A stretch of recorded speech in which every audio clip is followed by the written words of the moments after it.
Hey there, Modern Math Teacher. Welcome back to the Modern Math Teacher podcast, where we believe that math is more than just solving facts. I'm your host, Kristen Moore, and if you are listening to this, you're probably getting ready for back to school season. I know I am going to be heading into my classroom literally in like 20 minutes, but I was like, you know what? I'm just going to pop in, get this recorded for you guys, because if it's on the top of my mind, it's probably on the top of your mind too. So I've got a question for you guys. What is the most important lesson you are going to teach this year? Think about it. Maybe you're thinking slope, functions, solving equations. Wrong. Sorry, you're wrong. Maybe you're still trying to figure out exactly where your curriculum is supposed to be by, next Friday, right?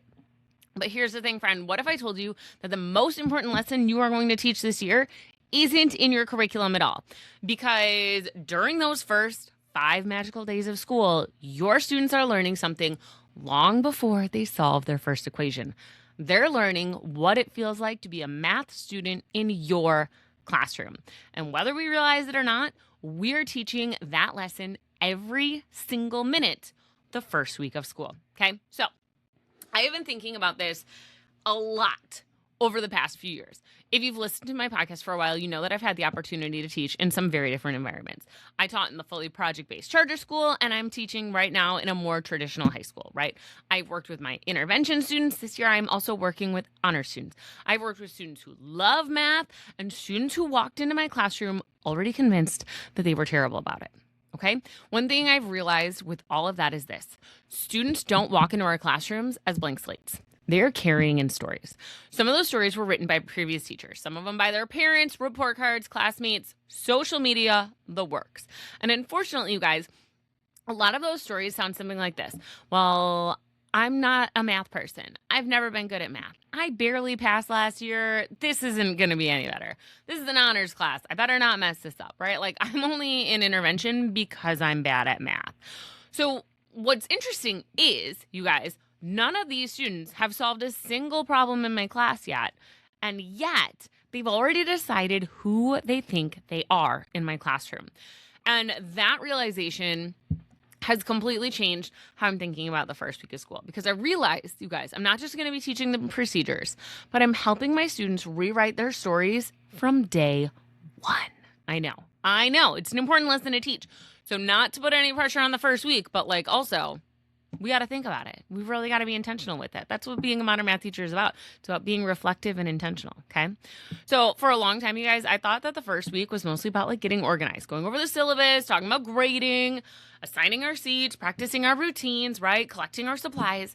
And don't get me wrong, those things still matter, and I've still already built them into my week, right? I'm still going to explain the expectations and then help co-create some classroom rooms. I'm still going to practice procedures with my students to make the classroom run smoothly. But I realized that something so much bigger is happening.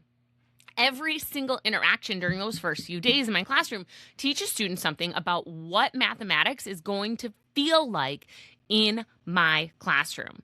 So when a student gives a wrong answer, I'm teaching something, right? When another student struggles, I'm teaching something. When someone says, I don't get it, my response teaches them something. Long before my students remember the first standard that we're covering in class, they're going to remember how they feel in the classroom. Do they feel safe enough to share an idea? Did mistakes feel embarrassing or accepted? Did they leave class thinking, maybe I can actually do this? Or did they leave believing exactly what they believed when they walked in, that they aren't good at math? Those are the lessons that I care about so much more during those first few days than whether they can create a box plot or whether they can generate the next term in a sequence, okay? So one of the books that really influenced my thinking this summer, you guys know, Math Therapy by Vanessa Vaccaria. She was just on a couple of episodes ago. We read that book all summer. If you haven't checked it out, you can go binge all of the July episodes, because we went through the entire book together. And throughout the book, you guys, she talks about the stories that students are telling themselves about mathematics. And I've been reflecting that, the more I think about that in my own classroom, the more I realize how right she is. Students don't just learn mathematics, they're developing their identities about mathematics and how they see themselves as mathematicians or not, right? So some students spent years collecting evidence that they're bad at math. Others collected evidence saying that being smart means getting things right. And neither of those is a healthy identity. So during those first few days now, I'm thinking less about how quickly can I get into Unit 1 and a little bit more intentionally about what experiences can I intentionally create that begin challenging those identities. Because if I can help students see themselves differently right up front, everything's going to become easier. So these days, when I'm planning for those first few days back to school, I'm thinking about routines, of course, right? Students need to know how to transition between activities, how to work in groups, how to ask for help, how our assessments are going to work. All of that still matters, right? But I'm also asking myself a completely different set of questions. What experiences will help my students realize that mistakes are part of learning? And what opportunities will show them that every voice matters, that everyone has something to contribute positively to the classroom? I want to think about, how can I create those moments where my students experience success early, not because math is easy, right? But because they were supported and challenged appropriately. And how do I communicate that mathematics isn't something that we race through? It's something we make sense of together. Okay. So those are design questions, right? And honestly, I don't think I was asking those same questions 10 years ago when I was, fresh baby, in my 6th year, going into my 6th year, which I guess actually makes me not so much of a baby. All right. Let's say 15 years ago when I was like a year 2 teacher, I was busy planning lessons, right? Now I feel like I'm designing learning experiences. So, for example, one of the things I'm thinking about for the first week of school with my students isn't a list of classroom rules, right? It's a conversation about what it means to learn math together. How do we respond when we make a mistake? How do we respond when somebody else makes a mistake versus when myself makes one? What does respectful disagreement look like? How can we get through that? What does it look like to ask a good mathematical question? What responsibilities do we have to each other when we're working as a team? These are the things that I want my students to experience and have conversations about, because those are going to become our class norms, right? Not because I just want it to be a pretty poster hanging on my wall, although my walls are super bare right now, okay? But because eventually there's going to be a day when somebody gives an incorrect answer. There's going to be days when some of my students are frustrated, days when they're ready to give up, okay? And those are the moments where I don't want to have to invent a classroom culture on the spot. I want to remind students, hey, do you remember what we decided together? That's why the first week matters. We're building something we can rely on for the next 175 school days. One thing I've become increasingly aware of is that students are constantly asking themselves one question. Sometimes it's consciously, sometimes unconsciously. It's like, do I belong here in this room? Not just my room, but like in mathematics, right? Do I belong in honors? Do I belong in algebra? Do I belong in intervention? Do I belong in STEM? Do I belong in my advanced classes? That's a really heavy question for like a 14, 15-year-old kid to carry, right? And here's the hard part. So sometimes our students have already answered that question before they met us.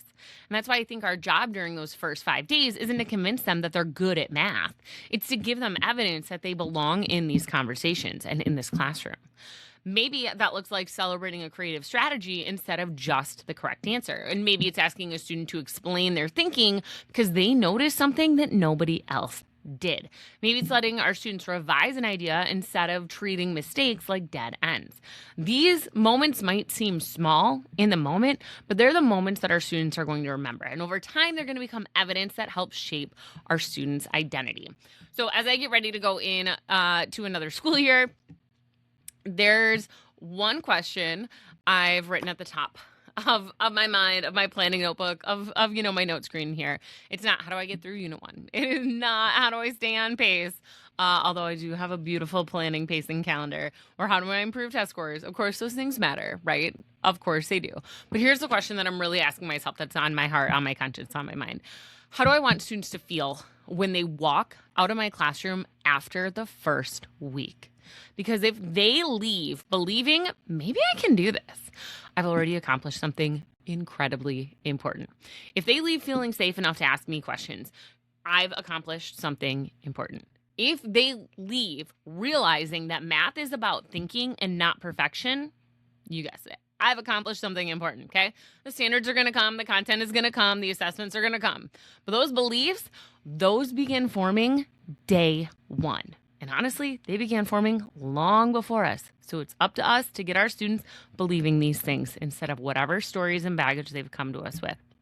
So if you're listening to this while you're getting ready for back to school, maybe even you're in your classroom right now, you've got me in your earbuds and you are setting things up in your room, can I just encourage you to try one small thing?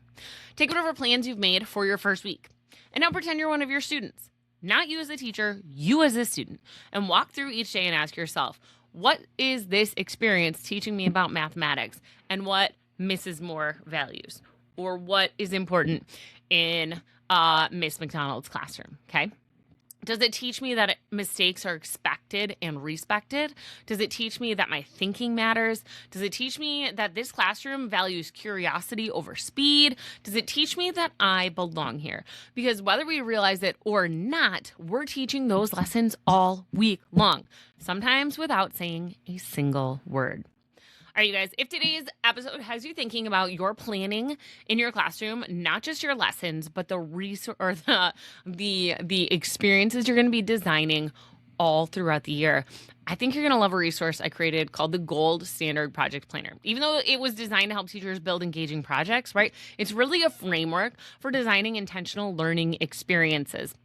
And it starts with the end in mind by asking you what you want your students to understand, experience, and create before you ever start thinking about the activity itself. You can download it at morethanjustx.com/project planner. I'll also link it, of course, in today's episode show notes. Now, before we wrap up, I want to leave you with one question to think about this week. At the end of the first 5 days, what story do you want your students to believe about themselves as mathematicians? Because that story might shape the next 5 months more than any individual lesson you're going to be teaching them. Thanks so much for spending another beautiful summer day with me, you guys. Until next time, I want you to keep reflecting. I want you to keep thinking about little intentional tweaks you can make to help your students feel invested and see themselves as belonging in your classroom. And as always, you guys, until next time, keep it real.